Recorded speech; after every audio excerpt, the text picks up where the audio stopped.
This is Viterbi Voices, your chance to hear stories about research, classes, student life, and more. Directly from our students, faculty, and other members of our engineering community.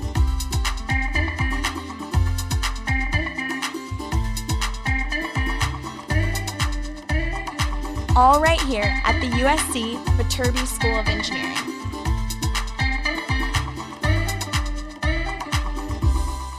Welcome back into Viterbi Voices. This is episode 125. And this episode is going to be all about a non-engineering thing, but something that a lot of engineering students at USC do. Yes, Troy Camp. Troy Camp. And what is the brief synopsis of Troy Camp? What is Troy Camp? Yeah, so Troy Camp is a really big organization at USC with a number of engineers, as Paul said, and they kind of partner with schools around the area. And over the summer, they have a short camp where the kids get to go to, and they have counselors who are USC students. And it's just really fun and a good way to engage with the community. Yeah, just running like a traditional summer camp environment for kids that maybe don't have that opportunity or didn't have that opportunity until USC students got to do it. Troy Camp's a big part of USC's history, been going on here since, I think, 1950, if I remember correctly. Maybe the discussion, we'll get into that. And something that I think is one of the best things USC students do. So let's get into the discussion, because this is going to have Celeste. Yes, Celeste and Roxy. So Celeste is a mechanical engineer and Roxy is an electrical engineer, and Troy Camp's a big part of what they've done. All right, so this is another opportunity to learn more about engineering student lives from a not necessarily engineering perspective. So let's get into it. Why don't you two start by introducing yourselves? Sure. I can go first. Hi, I'm Celeste. I'm a senior studying mechanical engineering. I'm in Troy Camp. Do you want to do the full intro? Where are you from and what do you... Sure. So I'm from San Pedro, California.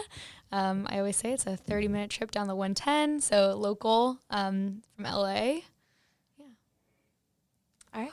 Okay. Hi, I'm Roxana or Roxy. I'm a senior studying electrical engineering.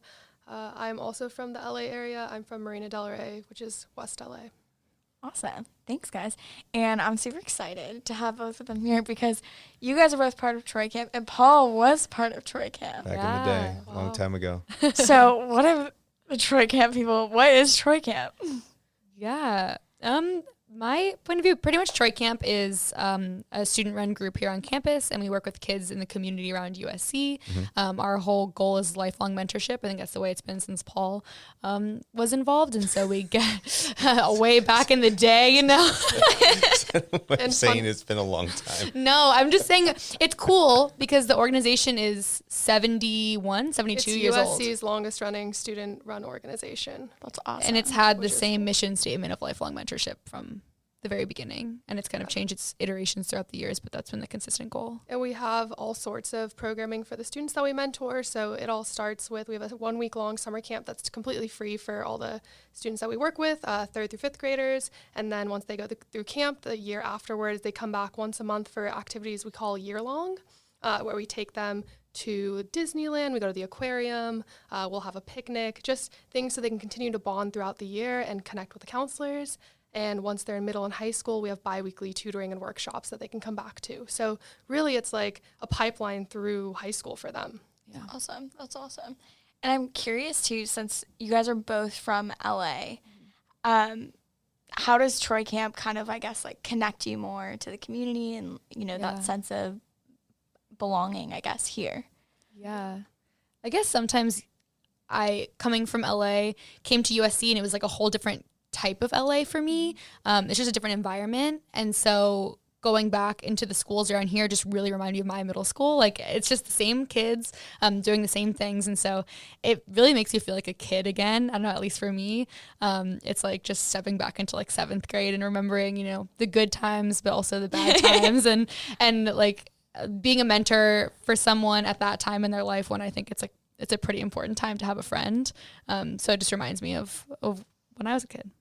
Yeah, and I grew up going to schools in the Los Angeles Unified School District where most of our students attend school. And so I've met students in Troy Camp in our middle and high school programs who attend the same middle school I went to, the same high school I went to, which is really cool because I don't really get that here on campus. Even though I'm from a school that's less than 30 minutes away from USC, I'm one of few people from there who go to USC. So it's cool bridging that gap between this school and the community. Yeah, that's so cool. What a great like role model to have. Yeah. Honestly. When you guys were younger, were you involved in these types of like camping activities, like whether that's scouting or whether that's any other types of outdoor activities, the Y, insert activities as you went? Yeah, I went to Camp Whittle, which is a YMCA camp, for one summer. I wasn't like super involved in it, but I went to one summer and I did a lot of like boys and girls club and like after school activities. And that's kind of what Troy Camp feels like for me, for a lot of these kids too, like as they go through middle and high school, is like something after school where you have the same group of friends you can kind of hang out with. And so, yeah, I was in boys and girls club like all the way through middle school. And so that's kind of fills that for me. Yeah, and I never did like a formal like sleepaway camp. My parents just never let me do that. But I went to the same like summer like sports camp like at like my local rec center throughout elementary and middle school. And so I think that's where I got that whole like camp vibe of having nicknames and singing songs and going on like little trips together and having those same friends who come back every summer. And it's really cool getting to share that with our campers.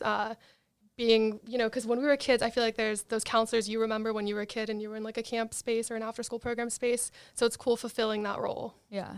Is this something you've always wanted to do when you were a kid? Like you saw yourself in that role? Definitely. A lot of my friends who went to that camp with me when I was a kid they go back every summer in college and they are counselors there. So I always thought that I would do that too. Yeah. So it's cool getting to do that here in a similar role. Yeah. And I was on a swim team like my whole childhood also. And I think that was also that like mentorship, mentee bond that isn't really like outright, but it's pretty clear that you look up to those older people around you. And so I always wanted to be that. And I ended up stopping swimming when I was like at the beginning of high school. So I kind of missed that throughout high school and the beginning of college. And it kind of brought that family back for me. And then also like my peers, counselors, and then also the kids too. That's cool. Now, when did you two join Troy Camp? I joined as a freshman, so it was my like third week of school or something. I remember I was outside EVK, the dining hall, and someone was handing out flyers. And my friend Juan, both of our friends, Juan had actually heard this podcast and already knew about Troy Camp when he was. Yeah, he heard you talking about Troy Camp on another episode, and he was like, "I remember Paul talking about this organization." It was literally one of the reasons why he came to USC. One of the reasons why like he joined Troy Camp. Like he already knew when he was coming into college that he was going to join, and so he lived on our floor, and so he already knew about it. I talked to him about it a little bit. I got this flyer at EVK. I was like, "Oh, sounds cool. Like I want to be back in like." LA Unified Schools. Like my parents actually both work for LA Unified School District, so I've always been like a product of public school. And so I was like, oh, this sounds cool. Like let's do it. I don't think I met this kid. Juan Rincon. He's in our year too. Really? Yeah, he's ISE now, but he used to be civil. Okay. Sounds vaguely familiar, but that's such a cool story. Yeah. I mean, to put all the cards on the table, I was like, are we doing another episode on Troy Camp? Yeah. I know. Do we need to do another episode? This verifies that we did need to. But also, it was like that was like our least listened to episode in the history of the podcast. Really? But it made a difference. That's the things I didn't say before I walked in here. Like I'm like, sure, let's do it. I wasn't going to argue it when Audrey brought it to me, but I was like, in the back of my head, I'm like, we already did one. It was the least listened to episode of it all was of our with episodes. Manatee. Is it? I never listened to it. Yeah, I don't know who was on it, but well, let's make it.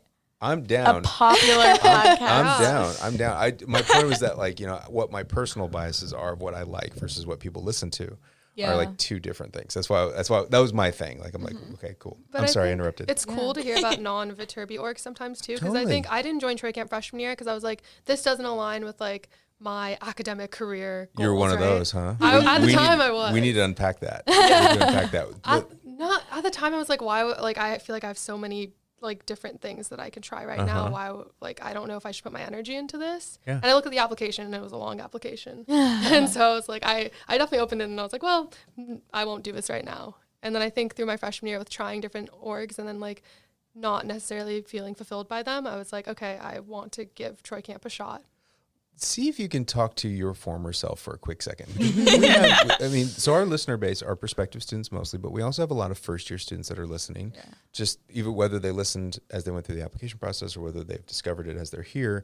And what you just described is what a lot of first-year students are dealing with right now, which is trying to figure out how to maximize like ROI, like return on investment of time, and that I am going to be an electrical engineer. So therefore I must add all of this electrical engineering into my time when they're already doing that with their classes. Right. So what would you tell yourself? What would you tell yourself to your old self, or these students that are thinking about this right now? I would say that there's different skills and things that you can gain from doing something that isn't like deliberately like on your path. I think through doing something like Troy Camp, you can learn more about yourself in a mentorship capacity, which is, I think, always really valuable to see like what you can give back to people who are once in a space that you were. Also, even like in Troy Camp, we sometimes even bring in our engineering concepts into there. Like when Celeste was actually the director of our middle school programming a couple years ago, and she made like a Shark Tank engineering design type workshop. Oh, cool. So there's like ways that you can incorporate. Baby Shark Tank? Baby It was like middle school. After the Dodgers lost ADC when the guy came on with, and they all did Baby Shark. No, not Baby Shark Tank. So I think there's different ways that spaces that you might not think would relate to like your own, I guess, career growth or academic growth per se can help you with your personal growth, which then leads into both of those spaces. Absolutely. Yeah. My point is that you're spending so much time on your academic discipline. The things outside of that time should be other things, because it's going to influence it in some sort of really cool, either what you call it, a soft skill way. I don't like that term, but because I think it has more value than a soft skill. Yeah. I just think they're complementary skill sets and their life experiences that ultimately, and you all realize this as you go into other things that you've done, whether that be that, the two of you were obviously involved in our Global Grand Challenges Summit and Marlink, and that'd be a great thing to talk about as well.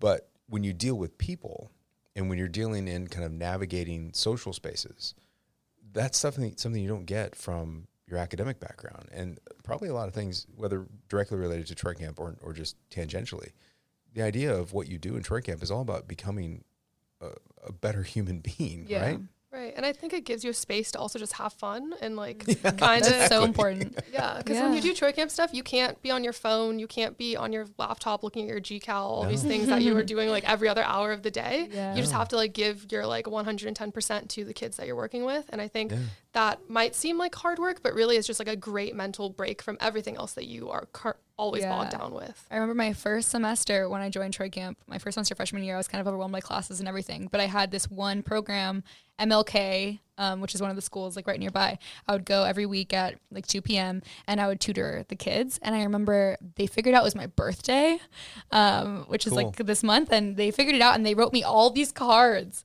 And it was so cute. I'd known them for literally like a month. And they wrote me all these cards and they were like, Cumin, because that's my Troy Camp name.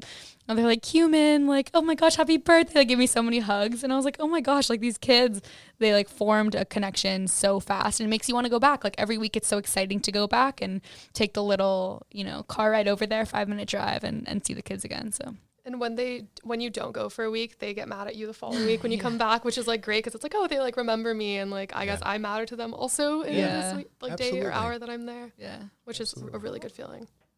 Yeah, it's interesting. I've sort of been thinking about this lately too, because as junior year, I'm like kind of at the halfway point, and I do think that's one thing I'm sort of like missing from my USC experiences. I was kind of in the same camp as Roxy. It's like, I need to be doing research. Like I should be in engineering orgs, like design teams. And I have I'm really grateful that I have done that, but I definitely do like kind of regret not joining because there are a number of orgs sort of similar to Troy Camp.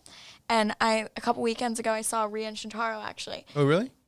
Yeah, and so old VSAs, and Shintaro was talking about how Troy Camp was like his favorite thing from USC, and he's coming back for Pass the Can. So it's cool that it's sort of this lifelong thing for you guys as well. Yeah. And even this summer is so funny. In Seattle, like all of us were in Seattle this summer, and all of our friends who weren't from USC. Every episode come back to Seattle? I know. This is ending today.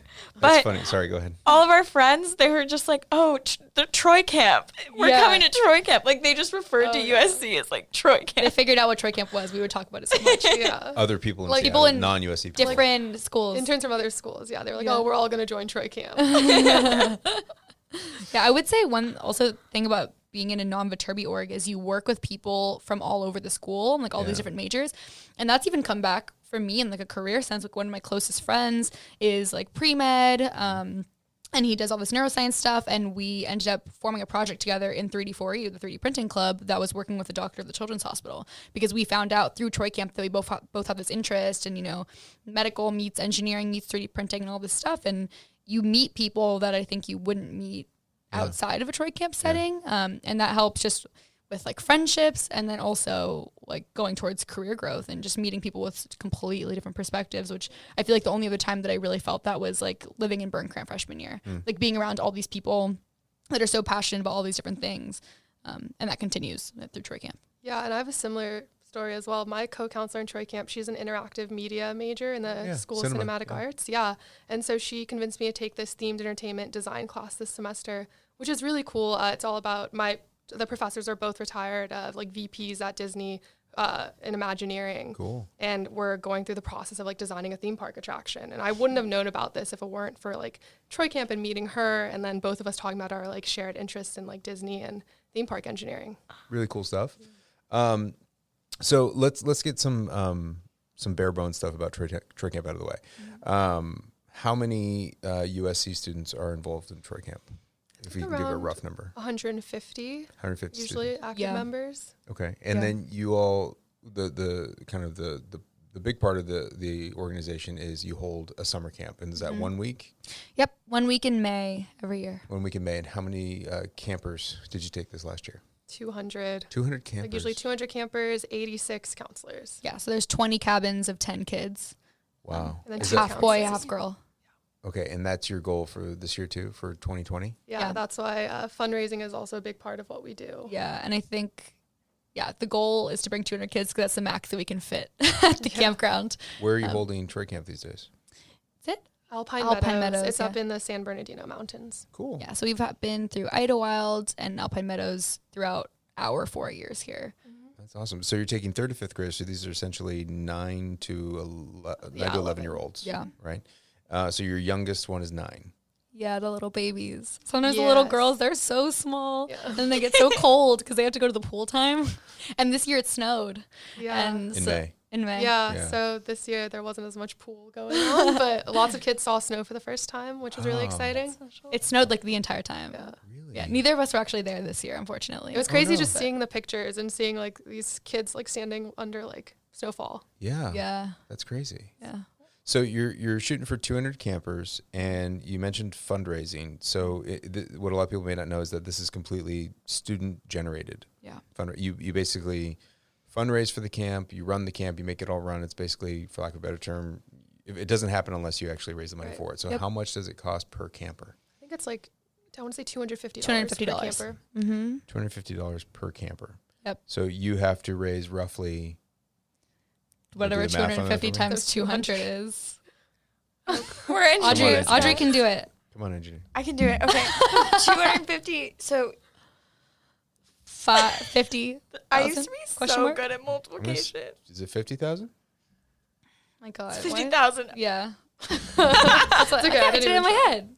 There you go. So $50,000 is your bare minimum, and that will get. That's just for sending the kids. I think it's more including like reserving the campsite and then getting like There's a lot more overhead. other than- resources that yeah. So what do you need to raise? I mean, our yearly spending is $200,000. So you spend $200,000 per year because there's camp as a big part of that, but then that's all of your year-long programming Right. that you're trying to do. Yeah, as well. so for the year-long programming, I want to say it's like around $50 per kid or maybe more per year. And then even just our elementary school programming where we go in and tutoring is usually like $10 for each kid because we buy workbooks and different supplies. So there's a lot of overhead cost. And then at camp, we have like an art station. And so we have, paints and like we made pinatas. and there's transportation costs for everything, like busing the kids to camp and then otherwise to year-long events and other retreats and stuff we have throughout the year. Yeah, just to clarify, this is free. Every single thing is free for every kid. Right. They don't have to pay anything. Nobody pays anything. Yeah. Yeah. And we give them T-shirts and other things like that as well. Yeah, and water backpacks. bottles. Yeah. Okay, so you guys don't have like an actual. You got to figure out that number. How much does camp cost, and then divide it by 200. It is $250 per kid. But you just said there's more. That's I think that's a bare minimum of like, To because get then camp that running. doesn't count. yeah. Yeah, I'm not sure where the counselors come in because we pay a small contribution ourselves as well You do. to be able to go. Yeah, Wow. because they're paying for our food for the entire week. Right. I think it's like $40 counselor contribution for Small. camp itself. But that makes a small dent. Just it takes a little bit off of it. Mhm. Yeah. That's cool. But yeah, so we have 2 big fundraisers in the year. Our biggest one is called Pass the Can, which we mentioned earlier. It's always at the homecoming game in the fall. Yeah. And volunteers, people who volunteer, anyone over the age of 18 can do so. They pass around a milk jug for 20 minutes at halftime, and they collect money that way from alumni who tend to come to the homecoming game, and then they get a free ticket and a T-shirt in. I don't know what the word is, reward, I guess. Yeah, it's fun because people like know this fundraiser because it's gone on for so many years, and you can ask anyone who like comes to football games pretty regularly about Pass the Can, and they'll kind of recognize what it is. It's a tradition. And now we actually make a lot more money from online fundraising for Pass the Can. Oh, really? So most counselors will make some sort of post on Facebook or other social media telling people to go donate money through the troycamp.org/passthecan page. There's like a USC Give link on there, and people can just contribute even if they can't make it to the game, or if it's difficult for them to have the cash at the game. I think we also take Venmo at the game too. I'm not sure. And it's a competition between all of us because we have these things called color teams within Troy Camp. We have a bunch of different colors, and so when you go to camp, you're on one color team, and so we use that as a structure for the donation. So it's like yellow team is like losing, yellow team's made zero money, like come on yellow team, and so people are like talking trash in the Facebook group. So you already have your colors.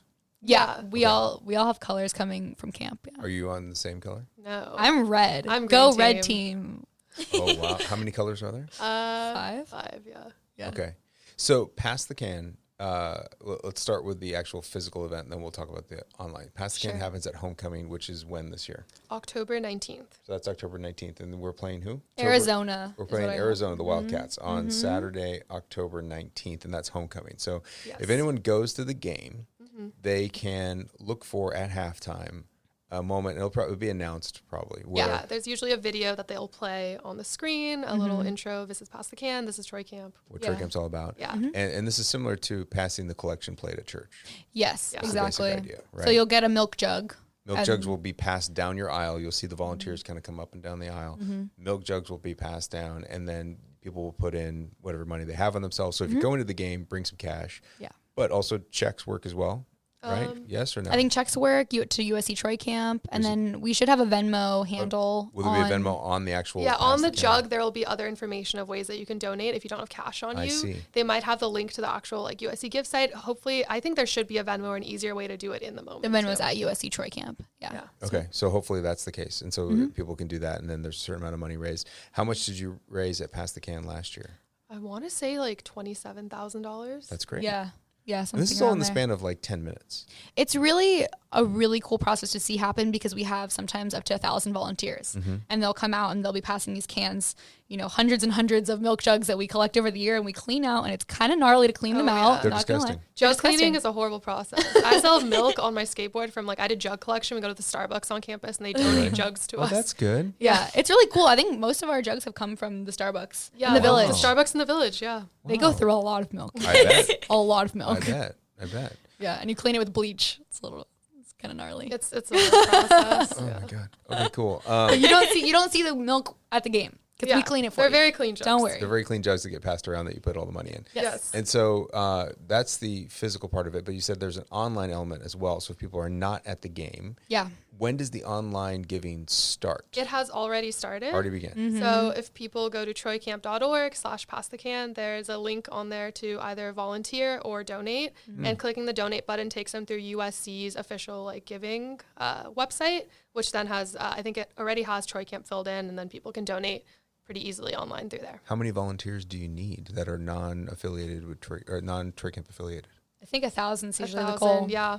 Okay. So and then right now, how are you doing on your volunteers? Not as great We're as a usual. little low. I mean, it's on fall break this year. The So it's a game. little tough That's for the- us. Yeah, Yes, so it's a bit okay. harder. Yeah. So that's the problem for us right now is some students are going home for fall break. So we need even more people to come out. My parents are coming out, trying to get everyone. But you already need tickets to the game. So you need tickets to the No, you get a free No, ticket you get to a the free game. ticket. Okay, which is one so of the if you perks. want to Incentive. come to the USC homecoming game and you do not have tickets, Troy Camp's going to give you tickets to the game Yep. as long as you volunteer for Pass the And they'll Can. give you a T-shirt too. So not only do you get tickets to the game, You get a T-shirt too. And what is It's the a pretty good commitment? deal. What's the commitment for volunteers? It's out just 20 minutes at halftime. And do they have to do? How do they get their tickets? What do they do ahead of the game? Before the game, usually at the near the alumni tailgates, Troy Camp will have a table set up, and you just stop by there. You get your ticket and your other information regarding where you should be.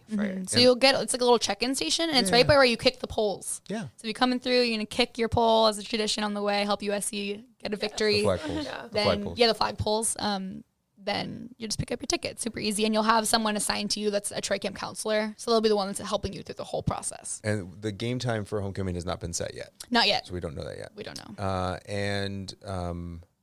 These tickets, the seats, they're 50-yard line front row, right? That's where they're. They're pretty good seats usually. I mean, we have a really awesome deal with the Coliseum, Okay. and they donate a lot of tickets to us because we've been doing this for so long, so many years. So it's a really cool partnership. They donate all these tickets to us. You get a ticket to the game. You only have to contribute such a short period of time, Right. halftime. Super easy.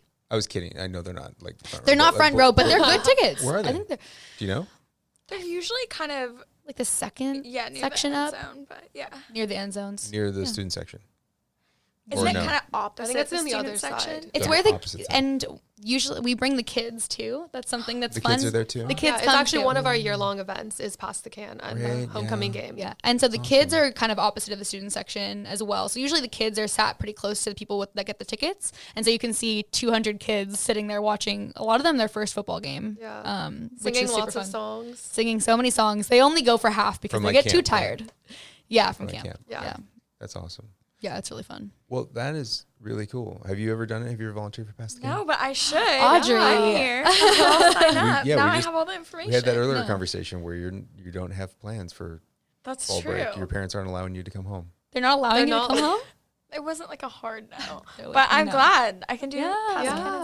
instead. Did Troy Camp do Pass the Can when you were a member? Yes, we Okay. did Pass the Can when I was a member back in the old ages. It is not that long I've ago. already determined. Did you in the last podcast? Did you talk about the naming? How the names got started? I did, but I'm happy to tell the story again. So, for all of our listeners out there, cool story. We all have Troy Camp names, and the kids Which is only common at know us. most summer camps, right? Yeah. Just names that are not your actual names. Yeah, and the kids usually don't know your real name, and they really try to find out your real name, and you're like, no, my name was cumin, like the spice. Like, I was born that way. My mom named me cumin when I was a kid. Like, of course. Like, what are you saying? They're like, what's your real name? That's my real name. What's yours? It's rice, and I just tell them I really like rice. Yeah. Rice. Yeah, and Rice. my co-counselor's name, it's kind of unfortunate. It was Water Those. Like what are those? Like, the like the vine? shoes. Yeah, except Viral she just goes by thing. Water because it's just, I'm sorry. it's a lot. Whoa, you just skipped over something. You know, like the vine, and you just nodded. I have no idea what you're talking about. The listeners will know. Yeah, they'll know. There's this video, and they're like, what are those? Like They're pointing at someone's someone's shoes. Um, They're ugly. but hers is a Water Those, like water. Water those. So she just goes by Water. So we were just rice and water, which is like, which was like kind of unfortunate. But like whenever we'd be at meal times, the kids would be like, haha, like we're eating you. Oh, Like, gosh. okay. Oh, jeez. Very cool. But the And how lore do- is that started when you were. It's not lore, it's a fact. The Okay. fact. It's the a fact. I know not the exactly. myth, not the legend. It's not, yeah. Well, how did you get your names? I'll tell the story in a minute. Mine is. Like, do you want the actual story? Do you want the actual story? Because some of them are No, I slightly want fake inappropriate. stories. Well, Mine isn't that bad. I mean, it's just kind of gross. I mean, okay, I was in a short film when I was a kid because I was an actor when I was a kid. yes. And so when I was like 6, I was in this short film. I don't know. We might have to cut this. I was in a short film where I played the flashback of an adult film actress. That was the whole point of the film. Was a drama. It was a drama. It was a really big role for me. Yes. And I was like 5, and I had to play like the girl when she was young, and she got like hit by her father, and it was like really a crazy scene. You can find this online, by You the can way. find it There's- online. we And so found the someone trailer. found the trailer online. They played it in front of the meeting. 200 counselors sitting there watching me as a 5-year-old in this trailer. Horrible film. I got paid probably like $100 to be in this film. And someone started just saying like names, and cumin happened. It's a whole. Nothing connects that to cumin. I am sitting here patiently waiting for cumin to come into play. No, it has nothing to do with the spice. It's because someone's name used to be Cinnamon, and they wanted to rename me Cinnamon because she had a bunch of shirts that said cinnamon on it, and they just went with the spice theme because And it's a long cumin story. was the next one. and cumin, and I spell it with a Q. kind of cute. Oh, that is cute. Okay. Yeah. Okay. Q-min. Q-min. I see. Yeah. And then And sometimes people call me Q. Roxy, yours is just because you like those Vine videos? No, that was my who was the I'm Vine sorry, that was thing. Water. That was You're- Water. So my I'm name sorry. was actually Rinse and Repeat, but that was too hard to say. So then a kid said Rice at one point, and I was like, I just claimed it. I was like, I'll be Rice.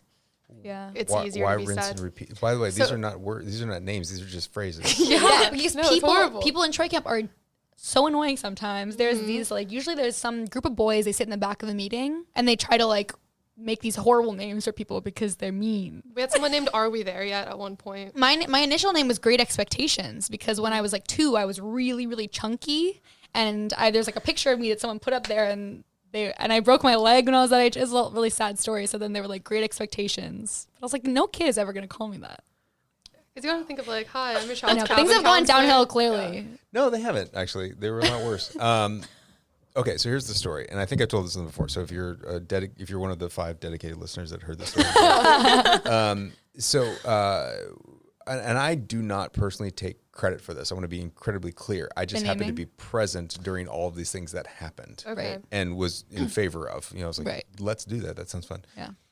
The credit goes to UCLA Oh, With Unicamp. with Unicamp. Okay. And we were at of course, every year you all try to figure, fundraising is one of the biggest issues, that you had to raise money to make camp work. And so there were a lot of theories and new ideas about how we would raise money. And one of them was, we're going to go to this joint fundraiser that was associated with the joint booster club luncheon that occurred between UCLA and USC. Oh. And so there was like this it was the week of the UCLA USC game Oh, at Conquest. that time, which we call Conquest now. Yeah. I have a whole other story about that.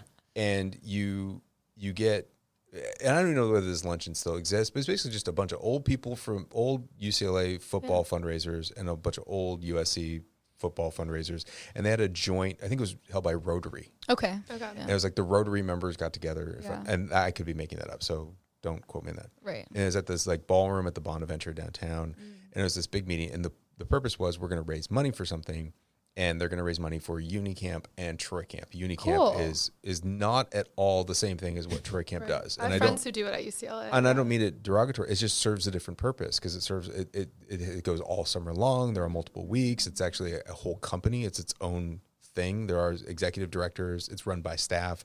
UCLA students kind of go and do it from time to time. They'll spend 2 weeks there, go home for the rest of the summer. Yeah. And they tend to be a lot of like UCLA or UC families, like their kids, faculty kids that go. And there might be an element of working with outreach and working in the community, but it's very, very different. Either way, we're sitting at this lunch and we had to share a table with all the Unicamp counselors. And they're telling, as you do, as camp counselors go, you start telling these grand stories, which you guys have already started doing. But they're doing it in a similar way that happened here, which is, like, oh, Alaska did this, and so-and-so, and Yeah. Pepper, and all these weird. And we're listening to this whole thing, and I'm like, what the hell are you guys talking about? Right. Who is, and and then I realized that they're referring to each other. Yeah. And it was like, it was code names. And I'm like, what are you doing? And they said, well, we have camp names. And then Right. come to find out that, yes, that is a very common thing. And we did not at the time. This was I want to say it was sophomore or junior year. I can't remember. But it was a group of us that were there, like the exec board. And we're like, that sounds like a lot of fun. Yeah. We should do that. Yeah. Let's all get camp names for this upcoming summer. And so we decided, and we made this like ad hoc like tradition that we would have camp names and we would never tell our kids what our real Right. name was. Yeah. But because we were used to that and we wanted to create that relationship for year-long programming, because at the time what it was is that you recruited campers to go to camp.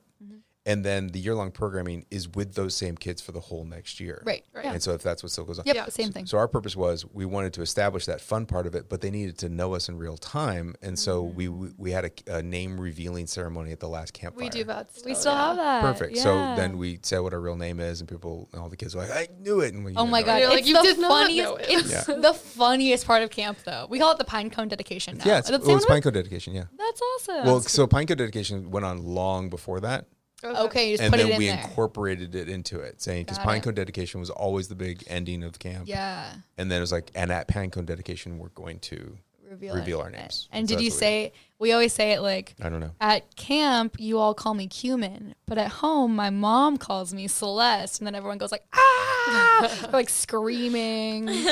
It's I very don't think fun. we had a very particular. Yeah, everyone uses that structure now. It's funny. It's fun. But yeah, so that was the year that we did that. So that was 98, Yeah. 1998, I think. So we're going on over 20 years of that now. Yeah. That's the year we were born. So, There you go. There you go. so 21. So we did that, and then the next year we started, and I'm certain this has taken hearing this different ways, but we came up with different and variously inappropriate ways of naming Right. new incoming people, Right. because we had all chosen our own camp names, and then we started realizing that like fall retreats, that new people came in, they had to have a camp name, and there was an unofficial way that we started doing this, which was if you couldn't come up with one, then we're going to give you one. Oh. And Yeah. it usually had to do with some sort of other non sequitur Story. conversation or story that Yeah, would yeah, go on. yeah. And it was usually referring to something usually inappropriate Yeah. for college students. And Yeah. whether this young woman is now named Penguin for some particular reason, Marianne, if you're listening. And with this one is called Red Eye for a whole horrible set of reasons.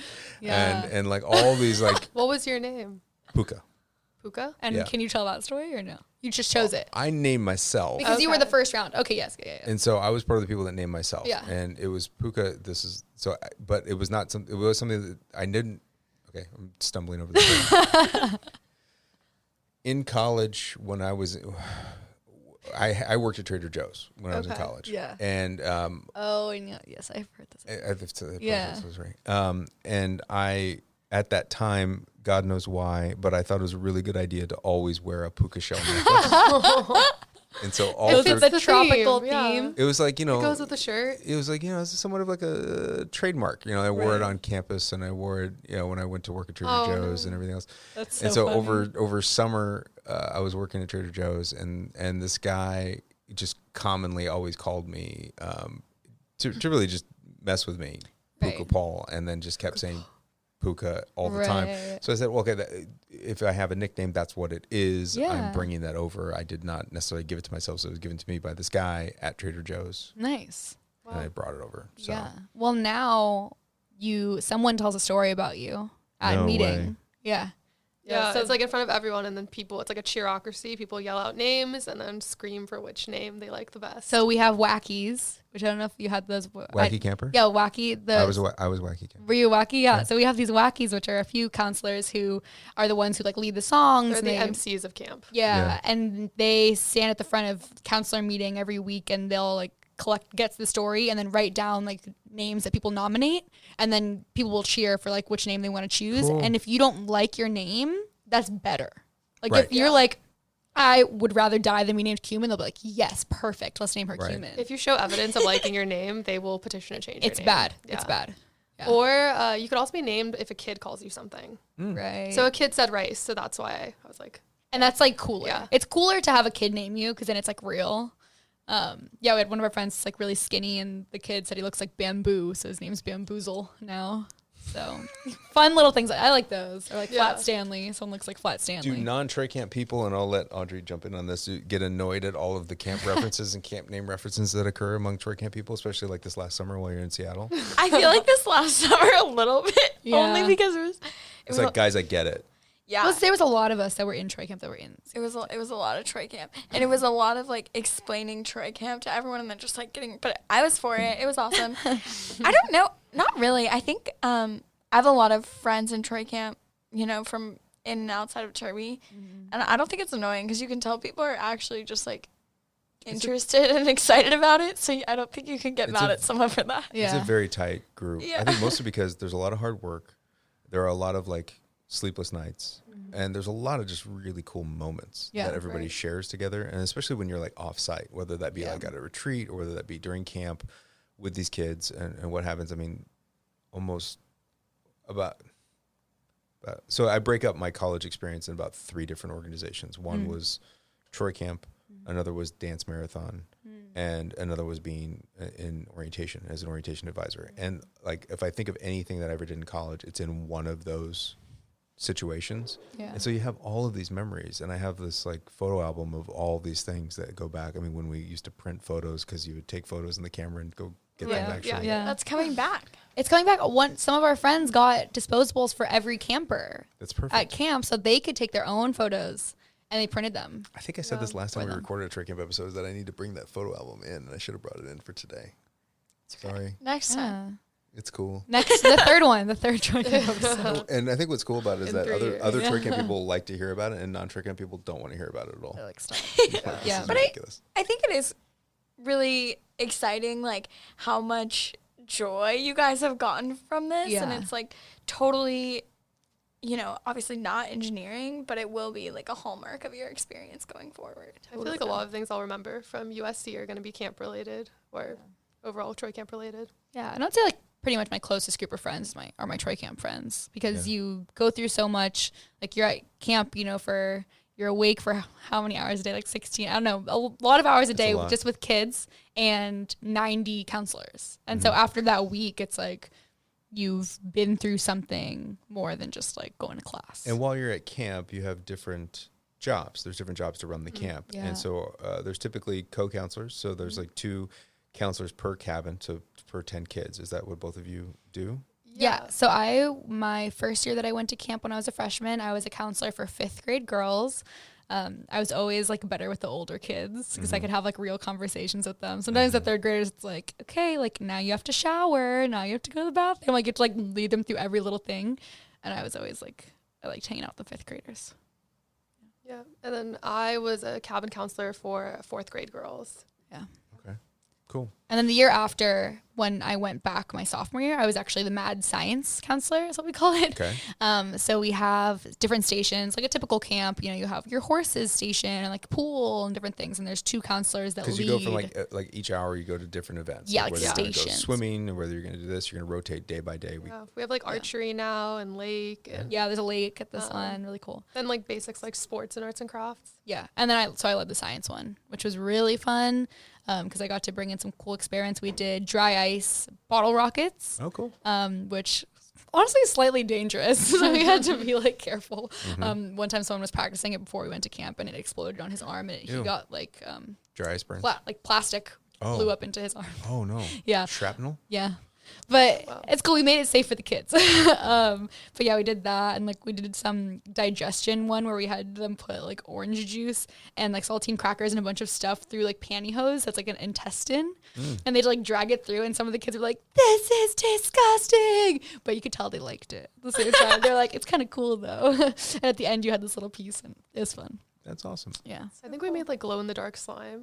as well. Yeah. We That's made awesome. The glow-in-the-dark kids are slime. always like very into slime and it's like Yes. very like chemistry related, which is cool. Yeah. Big slime kids. And you mentioned songs earlier. That's always like a signature element of any camp that anybody goes to. What are like the hit songs now? What are all the kids Ooh. love? I'm a personal fan of Get Down, Get Funky, Get Loose. always a good I don't know one. if I you don't know this one. That's fun. It's a big dance one. It's kind of like The hokey pokey in a the way. hokey pokey where you have like one like body part moving and then it's like a continuous like repeat after me song. Okay. We have a lot of those, which is good because then kids can more easily learn them. Sure. Yeah.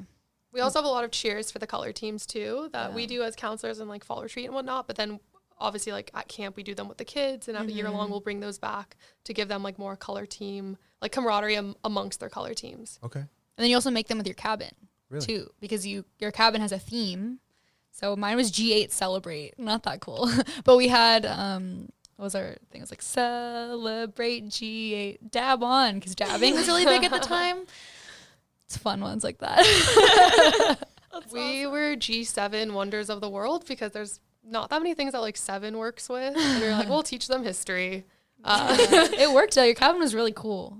Yeah, Like we- decorated cool. We tried to like put up like the ancient, like 7 ancient wonders of the world and Yeah. the 7 modern wonders of the world around the cabin and like Yeah. make them learn them, Yeah. which work to varying degrees. But our cheer was, I think it was, we can show you the world. Yeah, that's a good one. Yeah. So there's a lot of levels of cheers, for Yeah. your different, like you have to fit into all these different things. You have your cabin and your color team and camp in general and all Right. these different things. Yeah, Right. and we still get to see our campers now because they're both going to be actually on the same team in our middle school programming, LIT. Leaders in It'll be training. cool. Yeah. Mm-hmm. So we're going to get to see both of our cabins on Thursday. That's so cool. It's the first Exciting, workshop this week. That's excited. so cool. Have either of you yet to see counselors that used to be campers? Oh Yeah. yeah, all the time. Mhm. It's actually, that's probably one of the coolest things about Troy Camp is seeing that success story. We have one named Jupiter. His name's Andrew, but Jupiter. And he's a sophomore now. Yeah. But he started when he was in 4th grade. I think he went to camp when he was in 3rd and 4th grade, 2 years. Continued through the program all the way through high school. Then he was a junior counselor, which is when you're a high schooler and you go back to camp as a high schooler to help kind of like a counselor in training role. And he went to do that 2 years. So I have friends who were in Troy Camp when I was a freshman. I think he was at camp as a junior counselor, and then he graduated high school, and now he's here as a counselor in Awesome. college. So That's cool. I mean, how many years of his life is that? Over 10 years And of his life. I've even met people outside of USC who are former campers. I went my freshman year, this is before I joined Troy Camp, I went to visit some friends at UC Berkeley, and one of their friends there, she was like, oh, you go to USC, are you in Troy Camp? And I was like, no. She was like, you have to join Troy Camp. Like, I did it my whole life growing up. Like, I was a junior counselor. Wow. And like that, doing Troy Camp almost made me want to go to USC, but I decided to do something different. She was like, you have to do it. And That's that was great. like a big factor in me deciding to join, because I was like, wow, like going as far up north, I guess not that far, Yeah. but I've in Berkeley, met- there's like people who know of Troy Camp. I met someone when I was at a football game, I think for Pass the Can, she was like in her 50s and she went to Troy Camp. So you meet people who are even older, who like, oh, I went when I was in 4th grade, like way back in the day. Is Otis Healy still around? Oh yeah. That's amazing. Yeah, he's 90? 98. 98 now? Yeah. He was the founder of Troy Camp back our 70th anniversary was last year, I think. Yeah. The 71 The years. platinum celebration. The platinum whatever. celebration. Yeah. Wow. So he goes back to camp. Like he goes for one day, he visits for like an hour or two every year. Great. Yeah. And his son is pretty involved too. Okay. Yeah, he did like a financial literacy workshop for our high schoolers a couple years ago, which was really cool. Wow. Yeah. Very cool. Sounds like a truly lifelong mentorship. Yeah, right. That's awesome. Super cool. Yeah. Well, Reminiscing. Yes, reminiscing. There's What way is your too- favorite Troy Camp moment? Mine? Yeah. Oh man, you put him on the spot. I have a lot. It's really. I mean, this sounds horrible, and it's kind of a dodge on the question, but it is the whole thing. Yeah. It's the whole experience, because it's hard for me to look back on it and find one very particular moment. And even as you asked me that question, I can flip through that photo album and I can remember different things. I think that when it started, I think everybody goes to college and tries to find their niche, like tries to find their group. Yeah. And I didn't join until my sophomore year.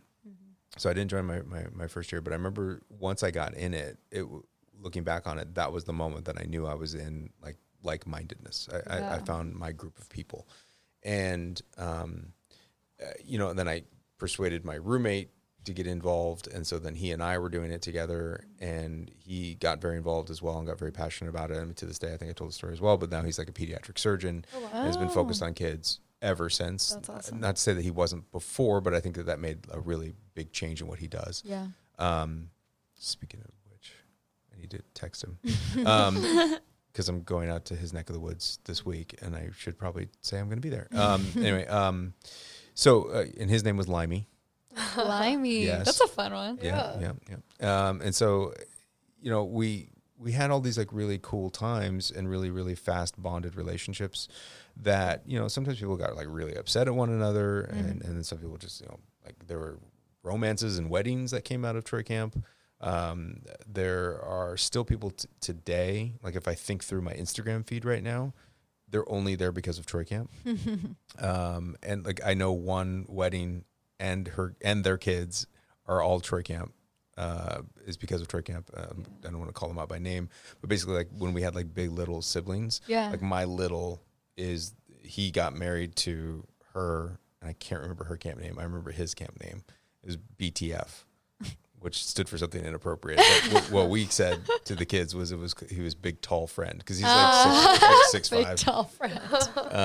And so they're married. They got their kids. They actually live in, I think, Playa del Rey now, and I was just actually chatting with her over something else.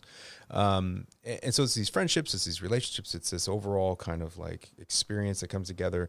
The kids that went through, I mean, life-changing experiences, I hope for them. I hope that they think of it as fondly as I do. I knew of a young woman who was one of my campers and then became staff here at USC, went all the way through, like, so not only did undergrad, but master's degree, and then found me on campus one day walking across and was like, I was a camper and now I'm working here. And it's just this whole element up. I remember sophomore year, I was wacky camper, and that was crazy, like spray painting my hair blue and green and having a spirit stick and giving that out, and that was a lot of fun. All the songs, I still use the songs with my daughter now, actually, which is actually way more fun because it's actually a really easy gear to get into, to go, like if I'm like running out of things to entertain her, I can slip into a song and then she's transfixed for a little while. Because they're repeaters and she's trying to understand it, and you know, that's a lot of fun. It's also really good when you get a group of kids and you need to get them organized. It's the greatest skill set ever. I can get a group of kids to pay attention for at least 5 minutes. Yeah. If you get a song going, or different storytell times that come up. I remember teaching archery. That was fun.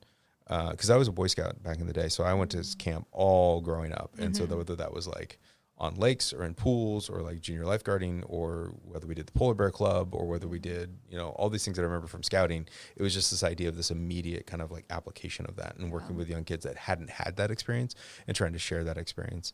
I remember fundraising for Pass the Can. That was a really unique experience because, long story short, sophomore year, someone quit. And so I became an exec board position sophomore year, my first year joining. And so it was fundraising. It's rare. So I became a director of fundraising sophomore year, and I'd never done it before. And so all of a sudden running like Pass the Can and all these other elements were just strange to me, and I didn't know what to do. Junior year doing it again, because I wanted to do it again, do it the right way. The one memory, and my roommate, Andy and I, Limey, we remember having this talk going to bed. We lived in City Park Apartments, and we were up super late, and in our living room were maps of the Coliseum. Like 45 charging walkie-talkies. Yep. So many milk jugs. God. That were stinking to high hell. That we would like have all these like in meetings talk about how you're supposed to wash them, and hot water. We never used bleach, but we were just hot water and soap. And then it was, I remember going to bed and this map of the Coliseum, red X's at certain parts, like circles and all these different things, walkie-talkies. Like if we die tonight and people will find this map and walkie-talkies and milk jugs in our, like, it's going to look really out of place. But it was coordinating all these volunteers, and we had the field leaders and the tunnel leaders, section leaders, all that other stuff. We had different colors for, I remember thinking, when we did it the first time, it was always about the free T-shirt, and there were these like really cool kind of like either cardinal or gray shirts, and it had like Pass the Can and cool graphics on it. And I remember doing it, and then I was on the field, and I was like, I can't see anybody. And so that junior year, I said, we need to make different colored T-shirts, and they can't be cardinal, and they can't be gold, and they can't be the opposing team color. And so we made these like fluorescent Dayglow orange T-shirts and fluorescent like green T-shirts, so you can see where everybody was. Yeah, that's still the way it is. And then you can like see, okay, there's my section, there's everything else, and then running around the field and meeting with, at the time, dating myself, Don Ludwig, who was in charge of recreational sports, would allow us on the field, and only a certain amount of people would be on the field, and counting that, and then taking all that money and literally counting it, like in the Coliseum offices. They still do that. Like counting all that information. We didn't have online information, donations at all, or Venmo, and I think that's so phenomenal. Yeah, well, Roxy's roommate is she's the director of Pass the Can. So she's in the eye of the storm. Right now. It's huge coordinating all those things and getting volunteers to be where you need to be and what they need to do. And like right now we're all trying to push for people to go tabling out on Truesdale, our main walkway on campus. So to get more volunteers, get people to donate. So trying to make a big push. It's a big deal. Yeah. So that's not really an answer to your question, other than the whole experience and being there, and I really like fall retreats. Yeah, our fall retreat was this past weekend, actually. Oh, was it? Yeah. Cool. We used to hold camp in Idlewild. Yeah. And that was now I'm blanking on the name, but basically I have all these memories of the city of Idlewild from fall retreats. Yeah, totally. Just things that would happen. I remember in a very inappropriate way, I remember taking my car and off-roading it because I had an off-road truck with like tires, and I was like started going through the camp in a very inappropriate way, which I probably shouldn't have done, probably get in trouble for. But those are all good memories. It's just all friendships and things like that that came out of that. And it's a good time. Yeah, it's fun. Sounds like it. Yeah, and I think something that it's hard to pinpoint one moment because a lot of it I think is about like the longevity over time. Because I think for me it's like, oh, I had this cabin when I was a freshman, and now they're gonna graduate 8th grade when I graduate college, and so it's really cool to see like how they've changed over time and like grown up, but also are still like really silly. Do y'all do dress your counselor day? Yeah, that's still a thing at camp. That's a fun day where the kids have to go through your bag. Yeah. And then they dress you for the day. Wow. But my 5th graders, they were like too cool. They're like, it's fine, Cumin. We won't do it. We won't mess with you. Or there was like feeding your counselor lunch too. And they just wouldn't feed me. Your counselor. Feed your counselor day. Like they get your plate and they can feed you your lunch. Dangerous. They'll give really weird combinations of things. I can't think of a specific example. Especially the boys. Things with putting ketchup poor and guy mustard. Counselors got just like killed by like they would like mix a bunch of stuff in a cup and they would make them drink it. I only did the actual like cabin counseling 1 year. Yeah, And it's hard. It's hard, yeah. Well, very cool. We could reminisce all day. I don't know. Yeah. I don't know how many people have stuck through this entire episode. But really cool to Join hear Troy about. Camp. A great thing for students to do. Volunteer. Great thing. It's a value added, I think, to an engineering curriculum and an engineering degree program. The skill sets that you gain, and more specifically, I think that it's just the idea of giving back and kind of having that as part of your life and working with kids, working with the community. You guys do great things. And I remember when I was in Troy Camp, our advisor at the time said, "This is the greatest thing USC students do." And then I say that today. This is the greatest thing that USC students do. And there's a lot of great things that USC students do, but this is a big deal because it's not just going to camp. It's a year-long commitment. It's lifelong mentorship. It is a world of difference. So I applaud you all. And depending on what time that game starts in homecoming, I think I'll come back and I'll do some volunteering for you guys. And pass the camp. I actually have to run because I have all the Pass the Can flyers and I have to Go go do give them to people. See ya. Thanks, Roxy. All right. Well, thank you both. It was fun. Yeah. Thanks so much for tuning in to this episode. It was so fun learning about Troy Camp. If you're interested in supporting Troy Camp in their upcoming Pass the Can fundraiser, you can go to www.troycamp.org/passthecan to donate. Thanks.